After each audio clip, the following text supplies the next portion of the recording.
ராஜாக்களின் புஸ்தகம் 6ஆம் அதிகாரம் 17வது வசனம் 18வது வசனம். இந்த 2 வசனத்திலையும் 2 பிரேயர் எலிசா பண்றாரு. ரெண்டுமே ஆப்போசிட்டான பிரேயர். இந்த 2 பிரேயரை பற்றி தான் நாம் இப்போ பார்க்க போகிறோம். முதலாவது பிரேயர் எலிசா யாருக்காக பண்ணுறாரு அப்படின்னு பார்த்தீங்கன்னா 17வது வசனம் 2 ராஜாக்களின் புஸ்தகம் 6ஆம் அதிகாரம். அப்பொழுது எலிசா விண்ணப்பம் பண்ணி, கர்த்தாவே, இவன் பார்க்கும்படி இவன் கண்களை திறந்தருளும் என்றான். இங்கே எலிசா விண்ணப்பம் பண்ணுறது யாருக்காக அப்படின்னு பார்த்தீங்கன்னா, தன்னுடைய உடன் வேலையாளுக்காக, உடன் ஊழியக்காரருக்காக.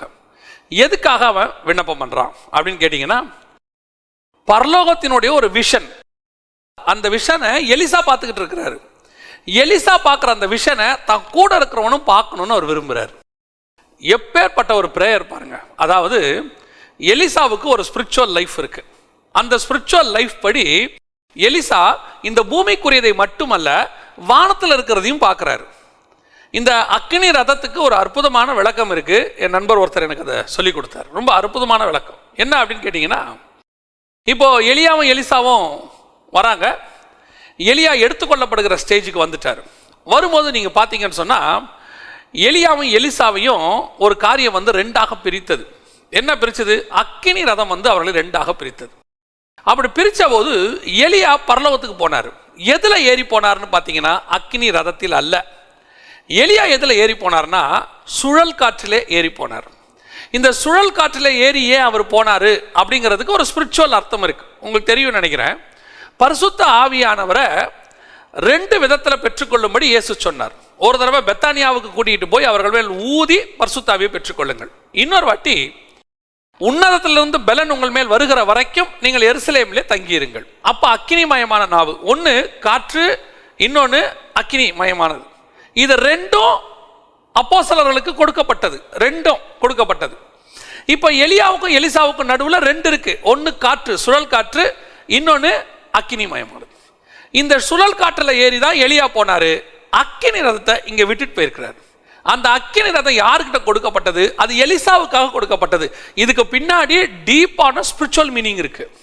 அதாவது பரிசுத்த ஆவியானவர் திருச்சபைக்கு வெளிப்பட்ட விதமோ, பரிசுத்த ஆவியானவர் அந்த 7 வருஷத்துல இஸ்ரவேலுக்கு செய்ய போறதும் 2ம் என்டையர்லி டிஃபரெண்ட். இது சுழல் காற்று, அது அக்கினி ரதம். நீங்க வேணா பாருங்க, வருகைக்கு பின்னாடி 8ஆம் அதிகாரத்துல இருந்து எல்லாமே அக்கினியா இருக்கும். கடைசியா அக்கினில தான் அந்த பூமியானது நியாயம் தீர்க்கப்பட போகிறது. அந்த அக்கினி ரதம், அதுக்கு இதுக்கும் ஒரு ஸ்பிரிச்சுவல் மீனிங் இருக்கு. இப்போ இதுதான் யாருக்கிட்ட இருக்கு அப்படின்னு கேட்டிங்கன்னா, எலிசா கிட்ட இருக்கு. இது அந்த அக்கினி ரதத்துக்கான ஒரு ஸ்பிரிச்சுவல் மீனிங். இதையும் தாண்டி இப்போ எலிசாவுக்கு கர்த்தருடைய நெருக்கம் எந்த அளவுக்கு அப்படின்னு கேட்டிங்கன்னா, அவர் பரலோகத்தில் உள்ளதை, இன்னும் குறிப்பாக பார்த்தா அவருக்கு நியமிக்கப்பட்ட வானத்தில் உள்ளதை பார்க்கக்கூடிய அளவுக்கு அவருடைய ஆவிக்குரிய கண்கள் திறந்திருக்கிறது. இந்த ஸ்பிரிச்சுவல் லைஃப் அவர் அட்டைன் பண்ணியிருக்கிறார். காலையில் இஸ்ரவேல் ராஜா ராணுவத்தை அனுப்பிட்டாரு. ஒரு திரளான ராணுவம் வந்து நிற்கிது. இவர் யாரு? ஒரு சின்ன சர்ச்சு, நம்ம பார்வைக்கு சொன்னோம்னா ஒரு சின்ன சர்ச், தீர்க்கதரிசிகள் புத்திரர் வச்சுக்கிட்டு ஊழியம் பண்ணிக்கிட்டு இருக்கிறதான ஒரு சின்ன கூட்டம்.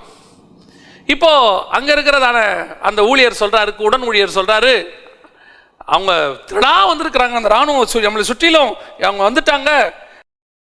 வேலைக்காரன் அவனை நோக்கி, ஐயா, என் ஆண்டவனே, என்ன செய்வோம் என்றான். குதிரைகளும் ரதனங்களும் பட்டணத்தை சுற்றி கொண்டிருக்க கண்டான். எலிசா சொல்ற வார்த்தை, அவரோடு இருக்கிறவை பார்க்கிலும் நம்மோடு இருக்கிறவர்கள் அதிகம். அப்படின்னா எலிசாவுடைய பார்வை கீழானவைகள் அல்ல, மேலானவைகளை நோக்குது. இந்த கீழானவைகளை பார்த்த வேலைக்காரனுக்கு பயம், மேலானதை பார்க்கிற எலிசாவுக்கு தைரியம். நான் தான் எப்பவும் சொல்லுவேன், ஊழியத்தின் பாதையில் பிரச்சனை வரும், போராட்டம் வரும், எதிர்ப்புகள் வரும், இராணுவம் வரும், கவர்மெண்ட் அகேன்ஸ்டா நிற்கிது, எல்லாம் நிற்கிது எலிசாவுக்கு. ஆனால் ஏன் எலிசாவுக்கு பயம் இல்லை? அவன் கீழே நிற்கிற ராணுவத்தை பார்க்கல, மேலே நிற்கிற குதிரையை பார்க்குறான். கீழே நிற்கிற இஸ்ரவேல் குதிரையை பார்க்கல, மேலே நிற்கிற கர்த்தருடைய குதிரையை பார்க்குறான். அதை பார்க்கணும். அதை பார்க்க நீங்கள் தொடங்கிட்டீங்கன்னா, உங்களுக்கு கீழே நிற்கிறது எவ்வளோ பெரிய ராணுவமாக இருந்தாலும் பயம் வராது. உங்களுக்கு கீழே இருக்கிற ஆஃபீஸர்ஸோ, உங்களுக்கு கீழே உள்ள மனுஷனோ, உங்களுக்கு கீழே உள்ளவங்க எந்த பதவியில் இருந்தாலும், எந்த விதமான போஸ்டிங்கில் இருந்தாலும், எவ்வளோ பெரிய பணக்காரங்களாக இருந்தாலும், எவ்வளோ பெரிய அதிகாரத்தில் இருந்தாலும் நீங்கள் எதிர்த்து நிற்க வேண்டாம். அவர்கள் எதிர்க்கும் பொழுது பயப்படவும் வேண்டாம். நீங்களா போய் பிரச்சனையை வைக்காதீங்க. அதான் பைபிள் அப்படி சொல்லுது, தீமையோடு எதிர்த்து நிற்க வேண்டாம். நம்ம பாட்டு ஓரமாக உட்காந்துருப்போம், ஆனால் அவங்க வருவாங்க, எதிர்ப்பாங்க. அப்படி ராணுவம் வந்து நிற்கும் போது உன்னுடைய பார்வை கீழே இருக்கிற ராணுவத்து மேலே இருக்கக்கூடாது, எனக்கு ஒரு ராணுவம் இருக்கு, மேல ஒரு லேகியனுக்கும் அதிகமான தூதர்களை நான் கேட்டா பிதா எனக்கு அனுப்புவாருங்கிற தைரியம் நமக்கு வேணும். இது எலிசாவுக்கு இருக்கு. பெரும்பாலும் நிறைய ஊழியர்களுக்கு, அனுபவம் வாய்ந்தவர்களுக்கு, ஊழியத்தின் பாதையில கடந்து வந்தவர்களுக்கு இந்த விசுவாசம் இருக்கும். பரவாயில்லையா, பார்த்துக்கலாம் அப்படிம்பாங்க. என்ன பிரச்சனை வந்தாலும் அமைதியா இருப்பாங்க, சிரிச்சுட்டே இருப்பாங்க, பார்த்துக்கலாம்பாங்க. அவங்க சொல்றதான் நடக்கும். கடைசியா ஒரு பெரிய நிறுவனம் ஒரு ஊழியக்காரருடைய வீட்டுக்கு பக்கத்தில் மிகப்பெரிய விண்டு மில்லை வந்து ஃபிக்ஸ் பண்ண போனாங்க. அந்த விண்டு மில் ஃபிக்ஸ் பண்ணால் அதுலேருந்து வரக்கூடியதான ஆயில் இதெல்லாம் சேர்ந்து அந்த ஊழியமே செய்ய முடியாது, அங்கே பெரிய வியாதி வர தொடங்கிடும். அவர் சொன்னார், இதை எடுத்துருங்கப்பா, இங்கே வைக்காதீங்க, பக்கத்தில் பிரச்சனை வரும், அது வந்து வீடுக்கு பக்கத்தில் வைக்கக்கூடாது ஆஸ் பர் ரூல். அவங்க சொன்னாங்க, இங்கே தான் வைப்போம், என்ன பண்ணுவேன், வைப்பீங்களா, வச்சுட்டு போங்கன்னு சிரிச்சுட்டு போயிட்டாரு. மனுஷன் முழங்கால் போட்டு ஜெபம் பண்ணாரு, கதை முடிஞ்சு. அந்த ஒரு விண்டு மில் மட்டும் ஓடலையாமா. கடைசியில் இப்போ அந்த விண்மில்ல அங்கே கிடையாது, தூக்கியாச்சு. ஆனால் ஊழியம் இருக்கு, சபை நடக்குது. எதுக்கு சொல்ல வரேன், நம்ம எப்பவுமே அந்த ஊழியர்கள் அவருடைய அனுபவங்களை கேட்கும் போது நமக்கு அந்த விசுவாசம் வளரும். ஆனால் நிறைய ஊழியர்கள் என் கண்ணு திறந்து நான் பார்க்கறதையெல்லாம் என் உடன் ஊழியனும் பார்க்கணும்னு விரும்ப மாட்டாங்க. இங்கே தான் எலிசாவுடைய ஜெபம் ஸ்பெஷாலிட்டி.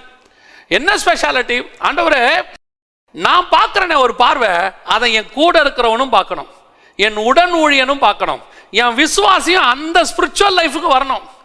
இந்த ஜெபத்தை செய்யக்கூடியதான ஒரு ஊழியக்காரனாக நீங்கள் நானும் மாறணும். எப்பவுமே சொல்லுவாங்க, குரு சீஷன் குருவை விட மிஞ்சிடக்கூடாது அப்படின்னு சொல்லி குரு என்ன பண்ணுவாரா, எப்பவுமே ஒரு டாப் மோஸ்டான சீக்ரெட்டை அவர் வச்சுப்பார், சொல்லி தர மாட்டார்.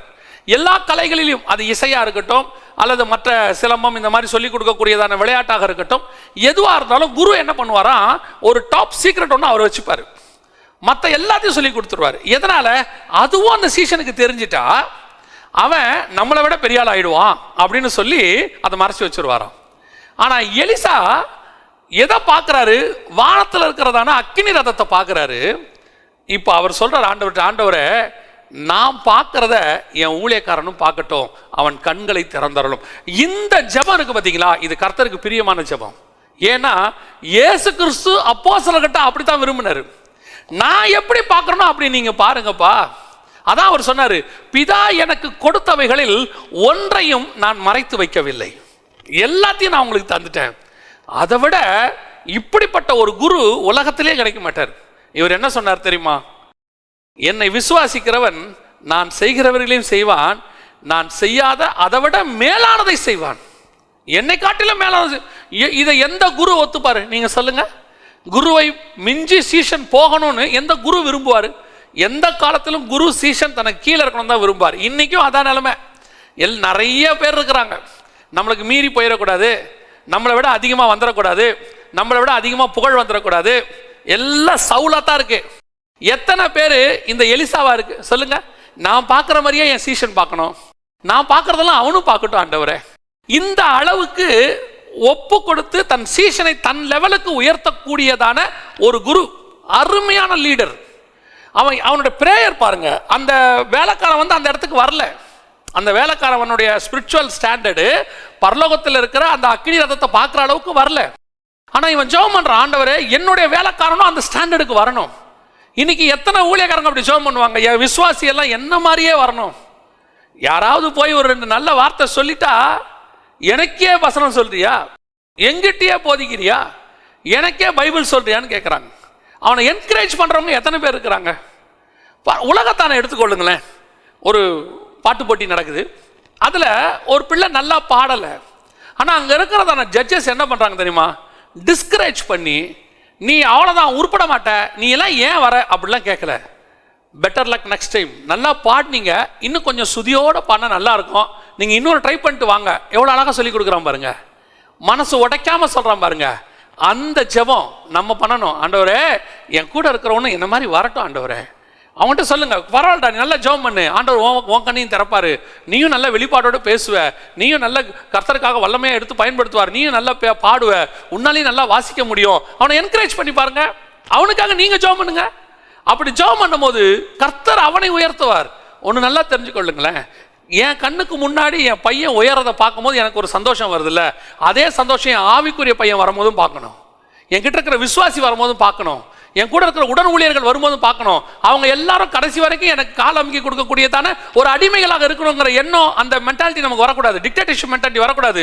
நமக்கு ஒரு ஜெபம் இருக்கணும். ஆண்டவரே, என்கிட்ட இருக்கிறவன் எல்லாம் நல்ல ஊழியக்காரனா மாறணும், என்கிட்ட இருக்கிறவங்களாம் கனி கொடுக்கிற மரமா மாறணும். அந்த ஸ்டாண்டர்ட் வரணும். இவன் கண்ணை திறக்கிறதுக்கு எலிசா ஜெபம் பண்ணார்ல. அடுத்து பாருங்களேன், 18வது வசனம். அப்பொழுது அவனிடத்தில் வருகையில் எலிசா கர்த்தரை நோக்கி விண்ணப்பம் பண்ணி, இந்த ஜனங்களுக்கு கண் மயக்கம் உண்டாகும்படி செய்யும் என்றான். யாருக்கு? எதிரிகளுக்கு.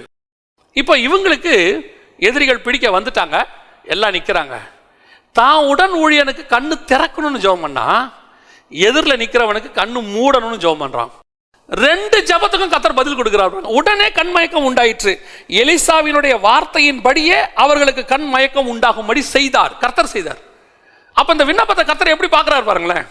அதாவது இந்த எதிரிகளை கொல்ல வேண்டும் என்று எலிசா விரும்பவில்லை. அப்படியே அவங்களை அழகா கூட்டிட்டு போய் விருந்து பண்ணி அமுச்சு விட்டுறான். ராஜா கேட்கறான், வெட்டட்டா? அவன் கேட்கறான், நீயா பிடிச்சிட்டு வந்த? நாளை கூட்டு வந்த, நீயா வெட்டுற? அவனை நல்லா சாப்பாடை போட்டு அனுப்பிவிடியா ஊருக்கு. ஏன்? இந்த எதிரிகள் என்னை பிடிக்க வந்தவங்க தான். ஆனால் அவர்கள் கண் மயங்க பண்ணி, அவர்களை மாற்றி, அவர்களை வேற பக்கம் கொண்டு போய், அவர்களையும் ஆசீர்வதிச்சு சாப்பாடு போட்டு போயிட்டு வான்னு அனுப்பி வச்சா பாருங்க. இந்த ஜெபத்தையும் கர்த்தர் செஞ்சார் பாருங்க. எவனுக்கு கண்ணு திறக்கணும், எவனுக்கு கண்ணு திறக்க கூடாது, அது நமக்கு தெரியணும். எலிசாவினுடைய ஒரு அற்புதமான பிரேயர், அடுத்தடுத்த பிரேயர். ஒருத்தனுக்கு கண்ணு திறக்கணும்னு ஜெபம் பண்றான், ஒருத்தனுக்கு கண்ணு மூடணும்னு ஜெபம் பண்றான். கண்ணு திறக்கணுங்கிறது நோபல் பிரேயர். என் ஊழியக்காரனுக்கு ஆவிக்குரிய கண்ணு திறக்கணும், ஸ்பிரிச்சுவல் ஐ ஓப்பன் ஆகணும், அற்புதமான பிரேயர். அதில் எந்த மாற்று கருத்தும் இல்லை. அட் த சேம் டைம் எதிரி வரான், கொல்ல வரான், அவங்ககிட்ட நான் தப்பிக்கணும். அவனை நான் கொல்ல விரும்பல, அவனை நான் சாகடிக்க விரும்பல. அட் த சேம் டைம் அவன் கண் மயக்கம் உண்டாகும்படி செய்தான். அவனை அப்படியே திருப்பி அமுச்சு விட்டான். அப்போ எலிசா அவனுடைய லைஃபை கொஞ்சம் யோசிச்சு பாருங்க. அவன் என்ன சொல்றானோ அதை கர்த்தர் கேட்கிறார். இந்த தாட் ஏன், எப்படி எலிசாவுடைய இந்த பிரேயருக்கு கர்த்தர் உடனே பதில் கொடுக்கிறார்? எதனால கர்த்தர் அப்படி ஒரு பதில் கொடுக்கிறார் அப்படின்னு கேட்டீங்கன்னா, எலிசா ஒரு பெஸ்ட் டிசைபிள் நம்ம எல்லாருக்கும் தெரியும். எலியா கூடயே போனான், செத்தான உங்க தான் ஏன் சாவேன்னா அவன் ப்ரூவ் பண்ணி எலியா கிட்ட இருந்து 2 அளவு அந்த ஆசீர்வாதத்தை வாங்கிட்டான், டபுள் ஃபோல்ட். அவன் நல்ல சீசன்னு எலியா போற வரைக்கும் நிரூபிச்சிட்டான். அதில் எந்த மாற்று கருத்தும் இல்லை. அதே நேரத்தில் எலியா போன பிறகு தான் ஒரு நல்ல லீடர்னு நியமிக்கிறான். இந்த தலைமைத்துவமும் சீஷத்துவமும் இணைந்த ஒரு மனுஷன் பண்ற ஜெபத்திற்கு பரலோகம் எப்பவும் எல்லா ஜெபத்துக்கும் பதில் கொடுக்கும். இப்போ இந்த எலிசா எவ்வளோ பெரிய தலைமைத்துவம்! என் கூட இருக்கிறவன் எலியா கூட எலிசா தான் கூட இருக்கிற மாதிரி வரணும் அப்படிலாம் நினைக்கல. நீ என் கூட பரலோகத்துக்கு வா, அவன் கில்காலுக்கு போகும்போது ஏன் என் கூட வர, நீ இங்கே இருந்தா சொன்னான். ஆனால் அவன் கேட்குறான் 2 இடத்துலையா கொடுன்னு. அப்போ கூட எலியா சொன்னது என்ன தெரியுமா?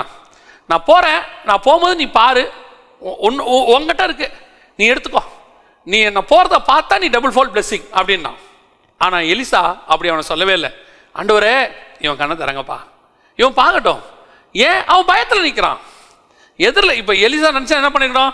இப்போ பாரு, நான் இவங்க கண்ணெல்லாம் மூட போகிறேன் பாரு, இவங்க எல்லாம் மூடி நம்ம எதிரிகளை எப்படி நான் ரிமூவ் பண்ணுறேன் பாரு. அதுவே பெரிய விஷயம்தான். அந்த அற்புதமே அந்த வேலைக்காரனுக்கு பெரிய விஷயம்தான். கண்ணை மயக்கம் பண்ணி அமுச்சு விடுறதுங்கிறது ஒரு பெரிய விஷயம்தான். ஆனால் ஏன் வேலைக்காரன் கண்ணை திறந்து அவனை பரலோகத்தை பார்க்க வைக்கிறதான அந்த லீடர்ஷிப் இருக்குல்ல, தன்னுடைய சீசனையும் தன் இடத்துக்கு கொண்டு வரக்கூடியதான லீடர்ஷிப், இதுதான் கர்த்தருக்கு பிரியமானது காரியம். இவன் தன் எதிரிகளுக்கு கொடுக்கக்கூடியதான எந்த ஒரு காரியத்தையும் கர்த்தர் செய்வார். உனக்கு முன்பாக இன்னைக்கு யாராவது எழும்பி நின்று பெரிய சேனையா இருந்தாங்கன்னா, முதல்ல உன் கண்ணு திறக்கணும். கண்ணு திறந்து நீ பார்த்து சொல்லணும், அவர்களோடு இருக்கிறவரை பார்க்கிலும் என்னோடு இருக்கிறவர்கள் பெரியவர்கள். இந்த காலை வேளையில் நான் உங்களுக்கு ஒரு தைரியமான வார்த்தையை சொல்ல விரும்புகிறேன். இந்த உலகத்தில் இருக்கிறதுலே பெரிய நாடு அமெரிக்கா, இருக்கிற பெரிய இராணுவம் அமெரிக்க இராணுவம். அந்த இராணுவத்தை பார்க்கிலும் நம்மோடு இருக்கிறவர்கள் அதிகம். நம்மோடு இருக்கிறவர் பெரியவர். உலகத்தில் இருக்கிறவனிலும் உன்னில் இருக்கிறவர் பெரியவர். உனக்கு யார் பிரச்சனை பண்ணுறாங்க? உன் வீட்டாரா, அல்லது உங்கள் ஆஃபீஸில் இருக்கிறவங்களா, உன் பக்கத்து வீட்டுக்காரங்களா, இல்லை ஏதாவது ஒரு போஸ்டிங்கில் இருக்கிறவங்களா? இதெல்லாம் கர்த்தருக்கு முன்பாக ஒன்றுமே இல்லை, டஸ்ட்டு, தூசி ஊதி தள்ளிடுவார். நேபுகாத் நேச்சாரையே மண்ணை கவை வச்சவர் உனக்காக அதை செய்ய மாட்டாரா? கண்டிப்பாக செய்வார். உன் ஆவிக்குரிய கண்ணு திறந்தால் மட்டும் போதும். உன் கூட நிற்கிற ஆண்டவருடைய படையை பாருங்கள், ஆண்டவருடைய போர் சேவகர்களை பாருங்க, கர்த்தருடைய வல்லமையை பாருங்க, அவர் மகத்துவத்தை பாருங்க. பார்க்க ஆரம்பிச்சிட்டிங்கன்னா உங்களுக்கு எந்த பயமும் வராது. இனி சர்ச்சை நடத்தக்கூடாது, கூட்டம் நடத்தக்கூடாது, இங்கே நடத்தக்கூடாது. அதை யார் வேணா என்ன வேணா சொல்லட்டும், முழங்கால் போடு. உன்னோடு இருக்கிறவர்களை பார்க்கிலும் அவரோடு இருக்கிறவங்க குறைவு தான். உங்ககிட்ட தான் ஜாஸ்தி, உங்க கூட தான் ஆண்டவர் ஜாஸ்தியான நாட்களை வச்சிருக்கிறார். நீங்க அடுத்து உங்க எதிரிகளுக்கு, அந்த எதிரிகளை கண் மயக்கம் கர்த்தர் செய்வார். அவர்கள் எல்லாம் உன்னை விட்டு நீங்கும்படி செய்வார். வந்த இடத்துக்கே திரும்பி போயிடுவாங்க. நீங்க அங்கேயே தான் இருப்பீங்க. கர்த்தர் உங்களை ஆசீர்வதிப்பார். ஆனால் அவங்க போயிடுவாங்க. அவங்களும் அழியணும்னு ஜெபம் பண்ணாதீங்க, அவங்களும் ரட்சிக்கப்படணும்னு ஜெபம் பண்ணுங்க. அதான் எலிசாவோட ஜெபம். அவங்க சாவணும்னு எலிசா விரும்பலை. கேட்குறான் இஸ்ரவேல் ராஜா, வெட்டி போட்டா? இல்லை அவனை அனுப்பிச்சி விட்டுரு, நல்லா விருந்து பண்ண அனுப்புன்றான். ஏன்? ஒரு நாள் வரும், அவரை நாம் என்ன பண்ணுமோ அதை கர்த்தர் பார்த்துக்கொள்வார். நம்ம கையால் அவங்க சாவடிக்க வேண்டாம். இதுதான் கர்த்தர் நமக்கு கொடுக்குற காலை வேளையில் வாக்குத்தத்த வார்த்தை. தைரியமா இருங்க. உங்கள் கூட இருக்கிறவனுக்கு கண்ணு திறக்கணும்னு ஜெபம் பண்ணுங்க. அதே நேரத்தில் எதிரிகள் கண் மயக்கமாகணும் ஜெபம் பண்ணுங்க. உங்கள் கூட இருக்கிறவனை உங்கள் அளவுக்கு உயர்த்தணும் நீங்கள் நினைங்க, கர்த்தர் உங்களை உயர்த்துவார். உங்கள் எதிரிகளை உங்களை விட்டு நீக்கி போடுவார். சமாதானத்தை கட்டளையிடுவார். சமாதானத்தின் தேவன் உங்களோடு கூட இருப்பார். நாம் ஜெபம் பண்ண போகிறோம். தேவ சமூகத்தில் ஆண்டவரை நோக்கி பார்க்க போகிறோம். இந்த காலை வேளையில் நம்ம எல்லாம் ஒருமனப்பட்டு ஒப்பு கொடுத்து ஜெபம் பண்ண போகிறோம். சர்வ வல்லமையுள்ள எங்கள் தகப்பனை, இந்த அருமையான நேரத்திற்காக உமக்கு ஸ்தோத்திரம். மகிமையுள்ள கரத்தில் தாழ்த்துகிறோம். தேவனாகிய கர்த்தர் எங்களுக்கு கொடுத்த ஊழியத்தில், எங்களுக்கு கொடுத்த ஆவிக்குரிய வாழ்க்கையில், எங்களை நம்பி கொடுத்த எங்களுக்கு கீழே இருக்கிறவங்கள அப்படியே மேலே கொண்டு வரக்கூடிய அந்த மனப்பக்குவத்தை எங்களுக்கு கட்டளை இடுங்கப்பா. அவங்களும் உயரணும்னு கட்டளை இடுங்க ஆண்டவர். அந்த எண்ணம் எங்களுக்கு வரட்டும். நீங்கள் எப்படி உங்கள் அப்போஸ்தலர்கள் உங்களை பார்க்கலும் பெரிய காரியம் செய்ய வேண்டும் என்று விரும்பினீங்களோ, அதே மாதிரி நாங்களும் எங்கள் கூட இருக்கிறவர்கள் பெரிய காரியம் செய்யணும்னு விரும்பணும். நாங்களும் எங்கள் கூட இருக்கிறவங்க எல்லாம் ஊழியக்காரங்களாக மாறட்டும். எங்கள் கூட இருக்கிறவங்க எல்லாம் வசனத்தில் வளரட்டும். அற்புத அடையாளங்களை செய்யட்டும். எங்களை பார்க்கிலும் பெரியார்களாய் வரட்டும். அவர்கள் ஆண்டவரே அநேகருக்கு பிரயோஜனமாய் மாறட்டும். அவர்கள் அடிமைகளை அல்ல ஆண்டவரே, அவர்கள் சுயாதீனம் உள்ளவர்களாக, கர்த்தருக்கென்று ஒரு வைராக்கியம் உள்ள ஊழியக்காரர்களாக எழும்ப கர்த்தர் பயன்படுத்தும், வழி நடத்தும். அதே நேரத்தில் எதிரிகளால் ஆண்டவரே ஒவ்வொரு நாளும் அந்த எதிரிகள் பேசுகிற வார்த்தை, எதிர்ப்பாக வரக்கூடிய வார்த்தை, எதிர்ப்பான சூழ்நிலைகள், இவைகளை கண்டு ஆண்டவரே சில நேரத்தில் கவர்மெண்ட் மூலமாகவோ அல்லது மனுஷர்கள் மூலமாகவோ இங்கே ஊழியம் பண்ணக்கூடாது, சபை நடத்தக்கூடாது, இந்த இடத்துல பண்ணக்கூடாதுன்னு சொல்லி அவர்களுக்கு விரோதமாக எழும்பும் போது என்ன செய்வோன்னு தெரியலையேன்னு கலங்கி இருக்கிறவர்களுக்காக நான் ஜெபம் பண்ணுறேன். தகப்பனே, அந்த எதிரிகளை கண் மயக்கம் அடையும்படி செய்யும் ஆண்டவரே. அவர்கள் வந்த இடத்திற்கே திரும்பி போகட்டும். நாங்களோ வென்றால் எங்கள் தேவனாகிய கர்த்தரின் நாமத்தை உயர்த்த கர்த்தர் எங்களை பயன்படுத்தும். எங்களுக்கு விரோதமாக உருவாக்கப்படுகிற எல்லா ஆயுதங்களும் வாய்க்காதே போகட்டும். கர்த்தர் நீர் அப்படி செய்ய போகிற தயவுக்காய் ஸ்தோத்திரம். நீர் மாத்திரம் மகிமைப்படும். எங்கள் ஆண்டவர் இயேசுவின் நாமத்தில் ஒப்பு கொடுத்து ஜெபிக்கிறோம் எங்கள் ஜீவனுள்ள நல்ல பிதாவே, ஆமென்.